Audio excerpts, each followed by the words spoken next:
জয় কৃষ্ণকালী মায়ের জয়, জয় কৃষ্ণকালী মায়ের জয়, জয় কৃষ্ণকালী মায়ের জয়। মা গো, সবাইকে ভালো রাখো, সুস্থ রাখো মা। দেশে বিদেশে প্রবাসে যে ভক্তরা তোমার যেখানে আছে, মনে প্রাণে তোমাকে ডাকছে, সবার মনস্কামনা পূর্ণ করো। ভক্তরা এই দেখো, মায়ের পুজো হয়ে গেল এক্ষুনি সবার। দেখো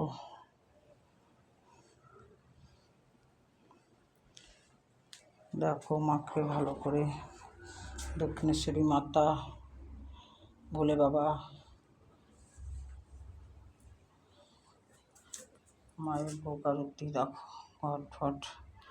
এই যে তোমাদের সকালবেলায় বলেছি, এক লক্ষ্মীর বাহনকে আজকে ঠাকুর ঘরে এসে বসেছিল, ওকে ধরা হয়েছে। ওকে আজকে সারাদিন রাখবো, সন্ধ্যা 7টার সময় ছাড়বো, কারণ এখন ছাড়লে ওকে পাখিতে সব কাক ঠাক ওকে মেরে দেবে, তার